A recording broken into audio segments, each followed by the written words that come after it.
assassinatos, estupros, crimes, traições e massacres. Não são a trama de uma série policial. São relatos do livro mais vendido e venerado.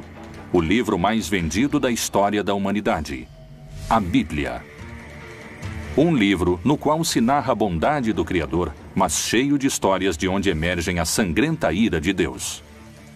Em nome de Deus, pode-se realizar atos violentos contra a humanidade. Histórias de morte e vingança traduzidas em mais de 2.500 idiomas. Aqueles que se rebelam perante Deus, aqueles que se negam a servi-lo, não podem permanecer em sua presença. Nós mesmos nos condenamos ao inferno. Esses relatos são apenas passagens de amor e paz? Jesus fala de um Deus amoroso, incondicional. Ou há também crime, morte e destruição? Não é um Deus muito humano aquele da Bíblia. É um Deus que funciona muito mais do lado do terrorismo. O que há por trás do castigo aos pecadores? Esse é o maior sofrimento nos infernos, a privação de Deus. Como são justificados os crimes na Bíblia? Na Bíblia aparece como uma ira legítima. Por trás de cada um há uma história. Mas é história oficial? Ou há segredos ainda não revelados? A ira de Deus. Outro enigma da Bíblia. Cidades inteiras aniquiladas. Meninos mortos em episódios que têm Deus como protagonista. Os crimes, o castigo e o perdão são algumas das ações que se encontram nas páginas bíblicas. Até onde pode chegar o castigo divino? O que acontece quando os infiéis desafiam ao Senhor? Há muitos momentos em que a ira foi legitimada no texto bíblico, quando se trata de uma ira que provoca a ação. A ira que se desencadeia contra a violência. A ira que se desencadeia contra a injustiça. Homens que reagiram contra o desvio de um projeto social.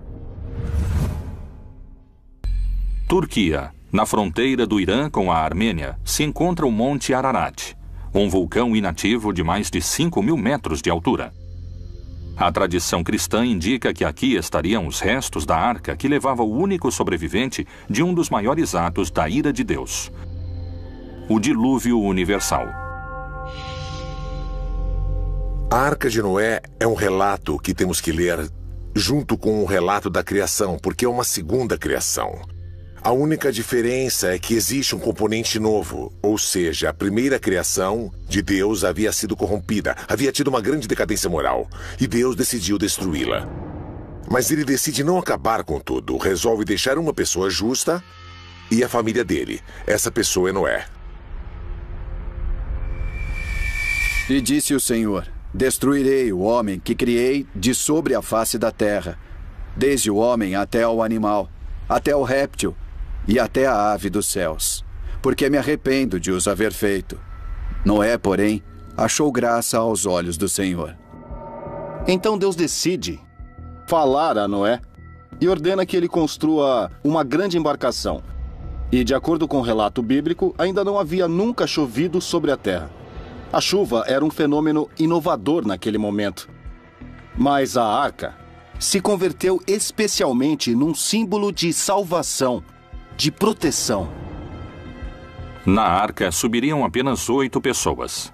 Mas Deus recomenda a Noé salvar não apenas seres humanos, mas também a diferentes animais.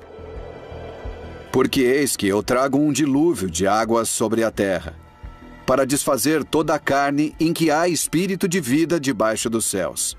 Tudo o que há na terra expirará, e de tudo o que vive, de toda a carne, 2 de cada espécie farás entrar na arca, para os conservar vivos contigo. Macho e fêmea serão. Foi um dilúvio que caiu sobre todo o território que era habitado naquela época. Esse dilúvio durou 40 dias e 40 noites. Deus levou apenas 40 dias para acabar com toda a vida sobre a terra. Mas o que os homens haviam feito para provocá-lo? Por que também morreram todos os animais? Qual seria o sentido de semelhante castigo?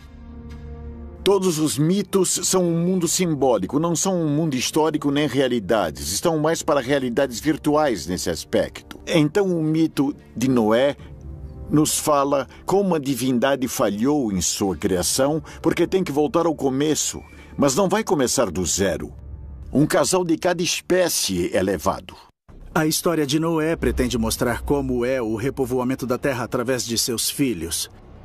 Por isso, através desses 3 filhos de Noé, de Cã, Jafé e Sem, vêm as raças humanas, os semitas, os jafetitas, os camitas. Então, é como o repovoamento do mundo. É uma história etiológica, ou seja, mostra a origem de algo. Os mitos fazem referência às divindades, mas nos revelam quem somos. A espécie humana quer ser uma espécie puríssima, quase anjos. Mas no final somos humanos que aprendem por tentativa e erro.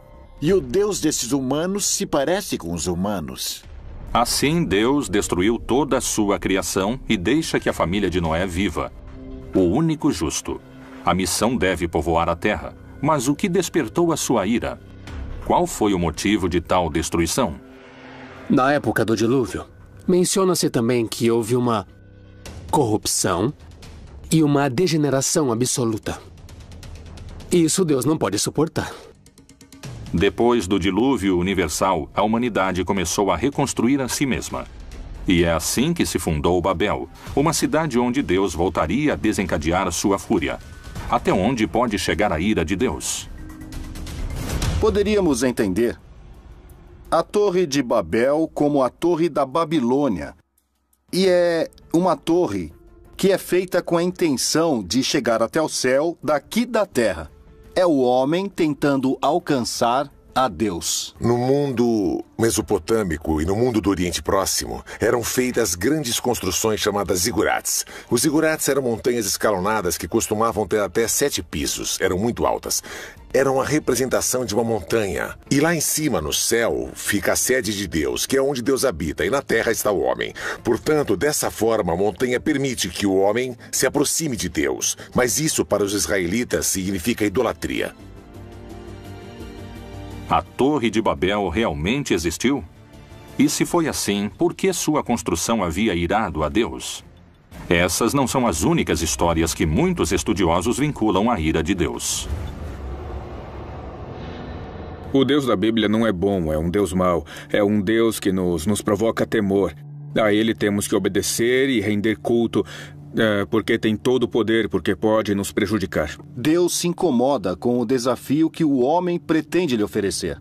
A intenção do homem não é crescer. A intenção do homem não é evoluir, não é desenvolver-se. A intenção do homem é alcançar a Deus, o que se constitui um desafio. E esse desafio é o que vai ser castigado. A Torre de Babel representa o orgulho do homem, a vaidade ao tentar alcançar o céu por sua conta, que foi o mesmo pecado do Jardim do Éden. Sempre que tentamos ser Deus, Deus dá um fim a essa situação. Por isso, ele destrói a torre, separa o povo e cria idiomas diferentes, razão pela qual não podem se comunicar entre si como antes. E o Senhor disse: Eis que o povo é um, e todos têm uma mesma língua. E isto é o que começam a fazer. E agora não haverá restrição para tudo o que eles intentarem fazer. Desçamos e confundamos ali a sua língua, para que não entenda um a língua do outro. Deus é cruel e invejoso. Quando uma pessoa está chegando à perfeição, Deus se enche de inveja e cria impedimentos, cria travas. Alguns especialistas afirmam que a ira de Deus encontra seu ponto mais alto no inferno.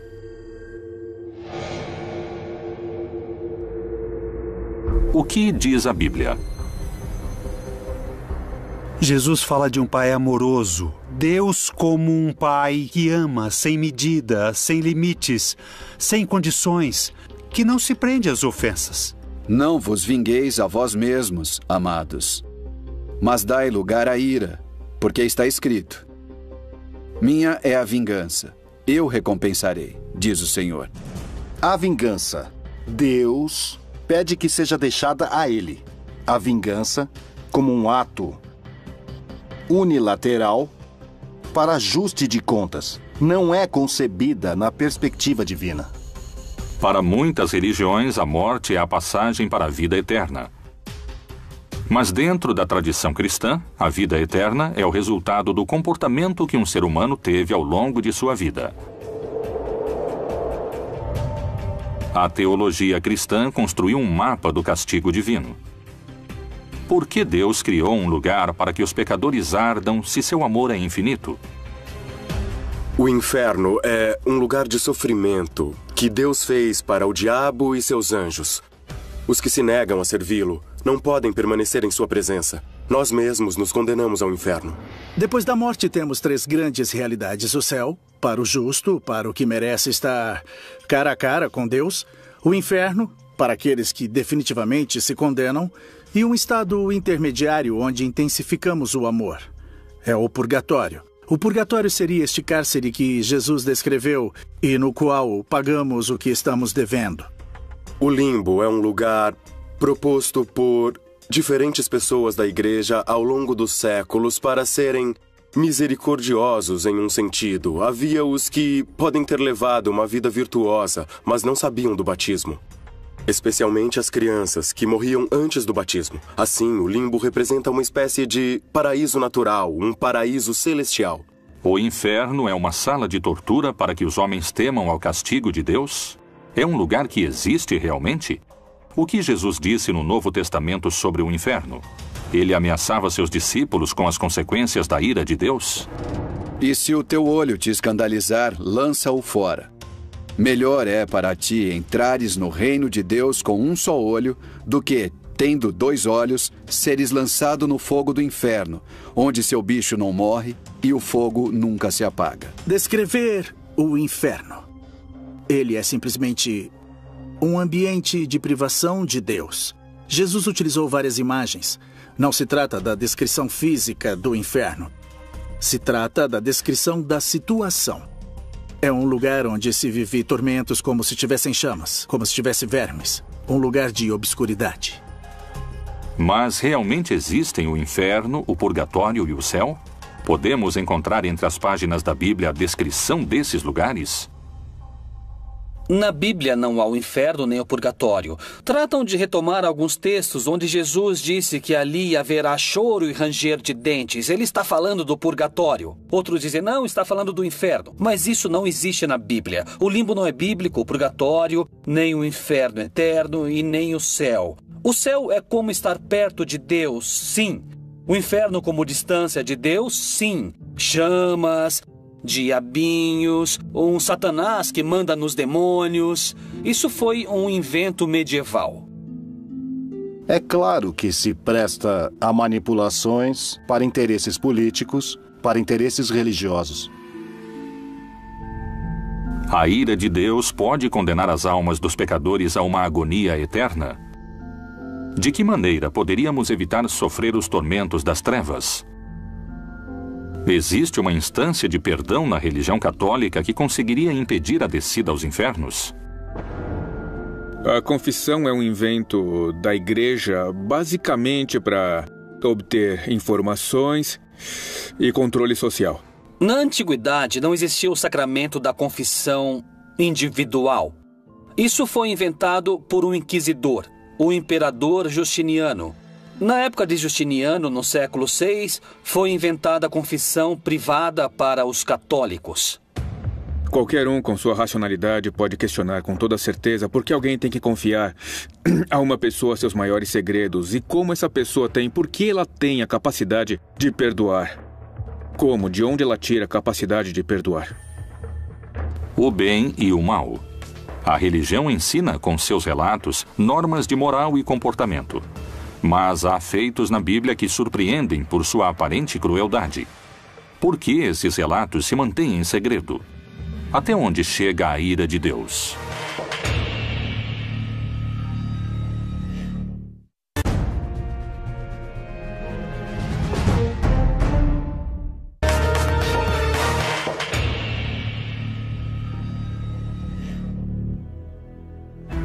A ira de Deus se desencadeia com força sobre os crentes pecadores. O que acontece com os ímpios? Será que Jeová é mais cruel com aqueles que creem em outro Deus ou renegam o seu poder? O pecado é, segundo os estudiosos, uma transgressão voluntária dos preceitos religiosos. Quais castigos mortais teriam sofrido os que se dispuseram a pecar? O pecado é o que não é permitido dentro do decálogo do que é a religião. Os pecados capitais não vêm da Bíblia. Sem dúvida que a ira é um dos pecados. Na igreja o chamamos de pecados capitais. Ele é um pecado que pode engendrar outros. E Deus nos pede para nos desfazermos de todo tipo de pecado, inclusive da ira. Os mais importantes são os que nascem no corpo e precisam do corpo para pecar. Deixa a ira e abandona o furor. Não te indignes de forma alguma para fazer o mal, porque os malfeitores serão desarraigados. A ira é quando você não controla a irritação. É o grau máximo de raiva, de irritação, que pode levá-lo a fazer coisas irracionais, sem controle, das quais pode se arrepender depois. A mensagem da Bíblia é que os homens devem desfazer-se da ira. Mas, para alguns especialistas em religião, isso não se atribui ao exemplo do livro sagrado. Existem passagens bíblicas nas quais a ira de Deus causa catástrofes para a humanidade. Para muitos investigadores, a Bíblia ensina a amar, para outros, a temer. As pessoas creem que há uma legitimidade em se sentir irritado quando há discriminação, quando há injustiça social, quando ninguém ajuda os pobres, quando há todo um sistema social que gera mais pobres. Então, na Bíblia aparece como uma ira legítima, lícita. Que conduta leva o homem ao caminho do inferno? Uma das histórias mais conhecidas da Bíblia, a de Lázaro, parece se aproximar de uma resposta. Em João 3,36, Jesus disse: Aquele que crê no Filho tem a vida eterna, mas aquele que não crê no Filho não verá vida. Mas a ira de Deus sobre ele permanece. Havia um homem rico que permanentemente estava em banquetes, que vivia em opulência. E aos pés de sua mesa havia um pobre, que era chamado Lázaro. Lázaro desejava que ao menos as migalhas da mesa do Senhor caíssem para ele poder se alimentar, mas nem as migalhas caíam. E enquanto isso, os cachorrinhos lambiam as chagas que tinha em seu corpo. Os dois morrem. E assim Lázaro vai para o céu, e é uma representação muito bonita, porque é dito que ele vai ao seio de Abraão. Enquanto que o rico vai para o inferno. Vê a Lázaro. O rico está queimando em fogo e pede que, por favor, permitam a Lázaro vir pelo menos dar-lhe um pouco, dar-lhe de beber. E diz a Abraão: permita a Lázaro que fale com meus irmãos para que não façam o mesmo. Abraão lhe diz que não, que eles têm a Moisés e têm os profetas. Se eles não os escutam, então não vão escutar a ninguém. Disse, porém, Abraão: Filho, lembra-te de que recebeste os teus bens em tua vida, e Lázaro somente males. E agora este é consolado e tu atormentado. As Escrituras demonstram a ira de Deus e, segundo a teologia, essa ira não é considerada um pecado. Mas por que alguns dizem que o Deus do Antigo Testamento é um Deus de ira, enquanto que o Deus do Novo Testamento é um Deus de amor? Na Bíblia, existem histórias de crimes, histórias terríveis de assassinatos e de massacres. Essas histórias mais truculentas e violentas encontramos no Antigo Testamento. Jesus fala de um Deus amoroso, incondicional. Essa imagem se contrapõe à apocalíptica, isso é claro, a todas as mensagens de ira, de cólera e da vingança de Deus. O Deus bíblico não é apenas um Deus de amor. Deus entende que às vezes tem que agir com severidade. Nesse sentido, a Bíblia exibe um Deus que não é todo bondade de modo algum. Pelo menos ela não mostra isso no Antigo Testamento, onde ele pede sacrifícios de filhos, onde há submissão permanentemente, onde tem que ajoelhar-se para falar com ele. O que é isso? O que significa isso?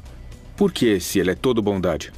Mas, se Deus é um só, por que entre as páginas da Bíblia existem tantas diferenças entre o Deus irado do Antigo Testamento e o Deus benévolo do Novo Testamento?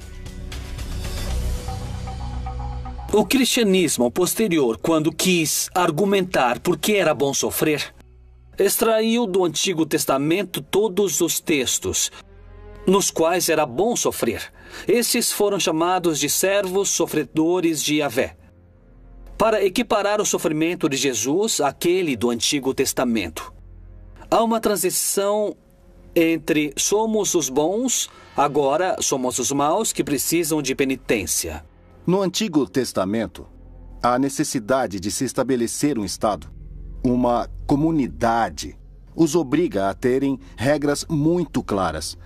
Regras que podem parecer drásticas, intolerantes, mas que, na verdade, são regras que querem apenas evitar violências piores, na medida em que não foi executado o que se estava pedindo naquele momento. Em nome de Deus, foram cometidos os maiores crimes, que foram perdoados por esse mesmo Deus, que justificou seus crimes, mas não os criminosos. Porque quem os cometeu tem que pagar, e ele aplicará a lei do talião, que é olho por olho, dente por dente. Se alguém matou, aquele que matou tem que morrer. Quebradura por quebradura, olho por olho, dente por dente. Como ele tiver desfigurado a algum homem, assim se lhe fará. Olho por olho, dente por dente é uma das frases mais mal entendidas na história do pensamento humano. O que o Talmud fala é de compensação. O que esse princípio explica é que, quando uma pessoa causa um dano, um sofrimento, ela tem que compensar a vítima de uma forma que seja equivalente. Quais são as diferenças que alguns especialistas encontram entre o Deus do Novo e do Antigo Testamento? Esses castigos podem estar diretamente relacionados com a não adoração de sua figura? Dizem que o Deus do Antigo Testamento está mais preocupado com a justiça, portanto, se tem que agir de forma violenta, pode agir para que tenha justiça. O Deus do Novo Testamento está mais preocupado com o amor e, portanto, não comete esse tipo de ação.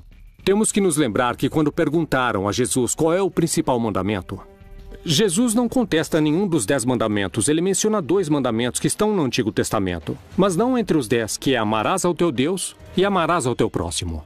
Qual é a mensagem de Jesus? Nunca julgue, porque como você julgou, será julgado. No Antigo Testamento se encontram outros feitos que provocaram a ira de Deus.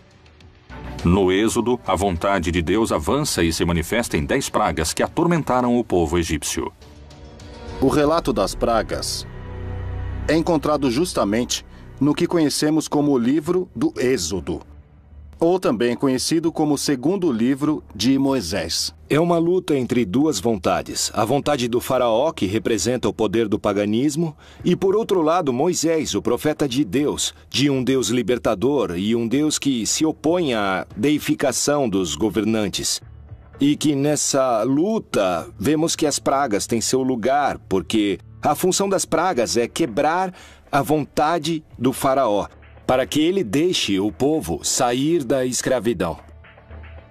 Que feitos indicam para os especialistas a origem da ira de Deus? Qual foi a missão de Moisés? As 10 pragas do Egito foram os crimes mais injustos e cruéis das Sagradas Escrituras.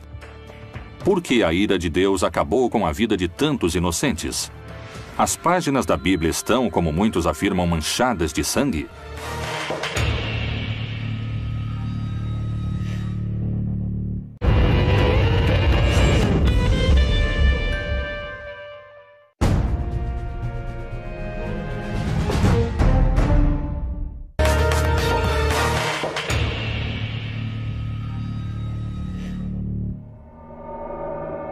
As 10 pragas do Egito são alguns dos relatos mais surpreendentes dos textos da Bíblia. Mas elas realmente existiram? A ira de Deus pode ter sido tão severa sobre milhares de egípcios? Há uma explicação científica que valide o relato bíblico? Moisés tem uma visão, que se apresenta a ele através de uma sarça em chamas e não é consumida.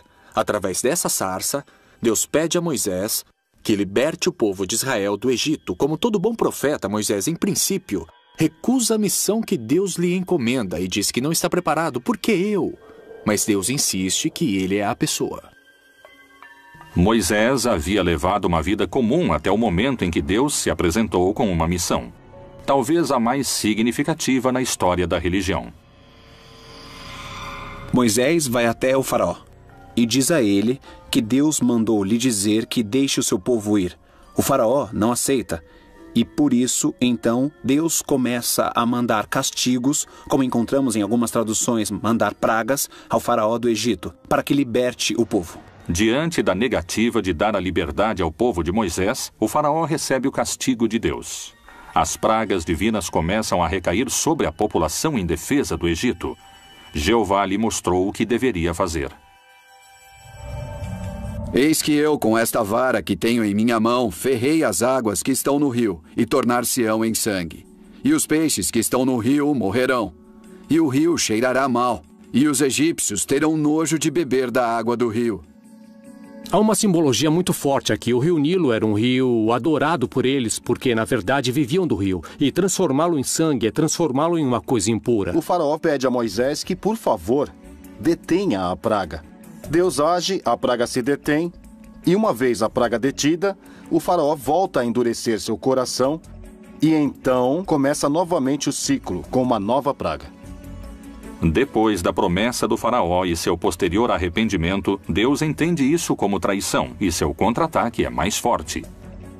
Porque esta vez enviarei todas as minhas pragas sobre o teu coração, e sobre os teus servos, e sobre o teu povo, para que saibas que não há outro como eu em toda a terra. O que se mostra nas pragas é uma progressão sucessiva que vai aumentando sua atividade e sua agressividade. Depois vêm as rãs, as chagas e os mosquitos, de novo animais que transmitem impurezas. Dentro dessa cadeia, aparece uma praga que são os piolhos. Encontramos a praga das moscas. Além disso, certas irritações que provocam, por sua vez, também o advento de novas pragas. As pragas que começam a castigar o Egito são cada vez mais perigosas, mais violentas, mais letais. E diante de cada praga, progressivamente, eles iam enfrentando o poder de Deus e o poder do faraó, que se considerava filho dos deuses. Tá legal, talvez sejam relatos folclóricos, mas a simbologia é forte. O que há por trás disso é uma profunda mensagem de quem tem o poder. E em qualquer etapa da história humana, os poderosos têm o poder. Mas aqui o poder está invertido porque acontece que o poderoso é o fraco. Ou seja, quem tem o poder é o Deus dos escravos e não o contrário. A mensagem que Moisés leva ao faraó da parte do Deus hebreu é um desafio à sua autoridade. E por isso que é tão difícil convencê-lo. Mas a resposta do faraó foi ainda mais desafiadora e fez com que a fúria de Jeová se desencadeasse de vez. Não é um Deus muito humano aquele da Bíblia, é um Deus que funciona muito mais pelo lado do terrorismo. Temos que obedecê-lo porque causa medo, não porque é uma pessoa, porque é um ser que é todo bondade. O Deus da Bíblia não é bom. Depois o Senhor disse a Moisés: Vai a Faraó e diz-lhe: Assim diz o Senhor, Deus dos Hebreus: Deixa ir o meu povo, para que me sirva, porque se recusares deixá-los ir, e ainda por força os detiveres, eis que a mão do Senhor será sobre o teu gado. E o Senhor fez isso no dia seguinte, e todo o gado dos egípcios morreu. Esse constitui um dos momentos críticos para o faraó e para o povo egípcio. Eles perderam suas fontes de alimentos. Isso nos mostra simplesmente como a mão de Deus foi ficando cada vez mais agressiva ao buscar a vontade do faraó. Vontade que no final não é realizada. O que temos que entender é que, do ponto de vista literário, do ponto de vista da fé, o que vemos é um Deus da libertação que queria que os escravos servissem livremente e não fossem dominados, versus o todo-poderoso rei do Egito que se nega a isso. Como a Igreja Católica interpreta esses acontecimentos? Esses relatos foram parte da história da humanidade Ou são simplesmente fábulas que explicam outra realidade? No texto bíblico temos momentos difíceis, que as pessoas querem ver como ira, como um contragosto de Deus. O que o texto bíblico quer mostrar é que, quando o homem faz escolhas ruins, os momentos são difíceis. Os momentos chegam à violência, chegam à morte e à destruição. Deus sempre mostra um rosto de pai misericordioso, amoroso, sem que isso o impeça de mostrar seu caráter de pai que deve corrigir, de pai que deve chamar ao bom viver. A Bíblia faz parte da palavra de Deus, mas não é toda a palavra de Deus. O problema é que a interpretação é literal. Acreditam ser um livro de biologia, de sexologia, de embriologia. Não. A Bíblia é um livro de mitologias. Mas essa não é a única versão sobre o que aconteceu. Muitos geólogos trabalham nas análises dos fenômenos ocorridos desde o estudo dos processos físicos da Terra. A aparição de todas essas pragas, como as moscas, mosquitos, piolhos, rãs, etc., possivelmente esteja vinculada ao fato de ter havido um aumento da umidade do ambiente e todas essas pragas foram muito favorecidas. O tema da morte do gado, muitas vezes, quando há muita umidade, o gado transita por pântanos, que são zonas inundadas, ou charcos. Então, os animais sempre estão com as patas submersas em água. Ele se infecta e tem enfermidades e morrem rapidamente. Essas pragas e maldições podem ser rebatidas com um enfoque científico e geológico? Como se explica, a partir dessa perspectiva, a praga do rio Nilo repleto de sangue? Muito possivelmente esteja vinculada a uma explosão da vida dentro do próprio rio, que era basicamente de algas vermelhas, que mudavam a coloração da água. A questão é a interpretação que as pessoas fizeram naquela época. As pragas aniquilaram milhares de egípcios. O Egito sofreu com o lado mais sombrio de um Deus sem misericórdia.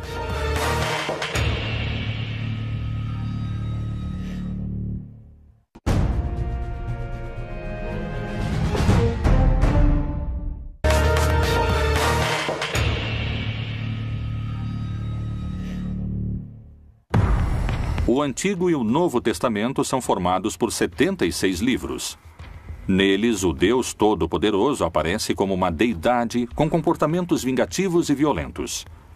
A Igreja insiste que Deus é amor, mas Jeová, o Deus amoroso da tradição judaico-cristã, não condiz com os relatos bíblicos de castigos, crimes e genocídios.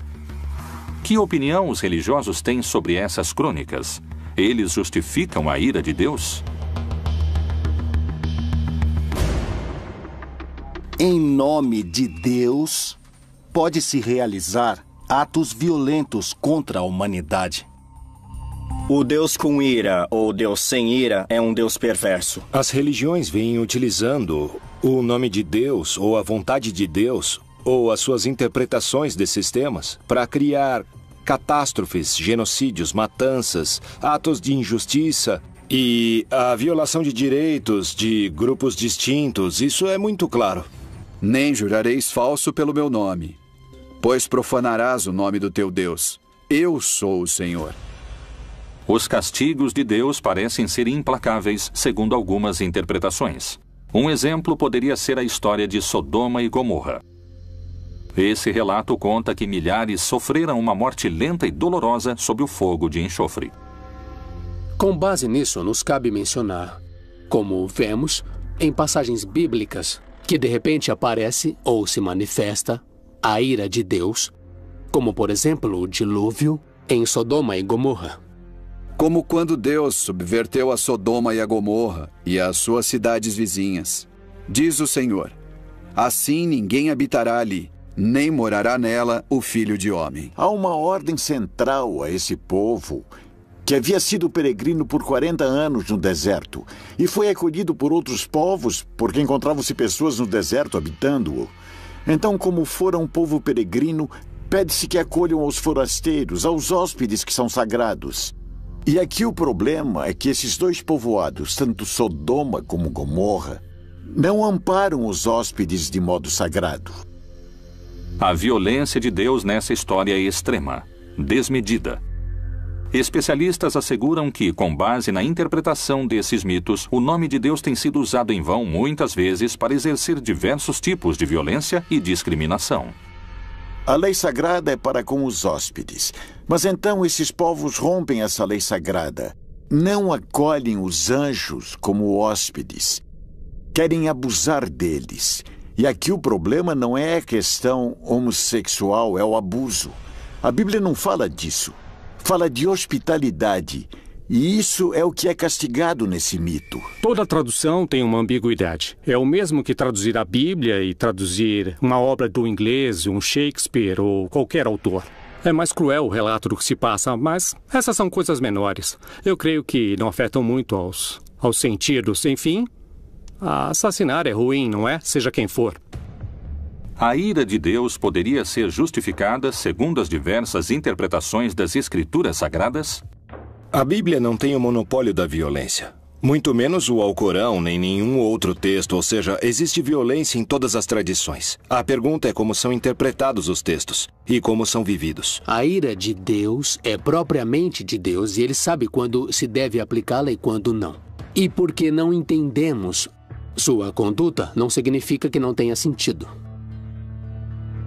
A Bíblia, um livro que compila histórias de violência e crimes onde Deus é vingativo e cruel. É necessário o castigo eterno no inferno? Como são justificados os crimes na Bíblia? Quanta violência terá sido cometida em nome de Jeová? A ira de Deus poderia ser justificada segundo as diversas interpretações das Escrituras Sagradas? A ira de Deus, outro dos grandes mistérios da Bíblia Proibida.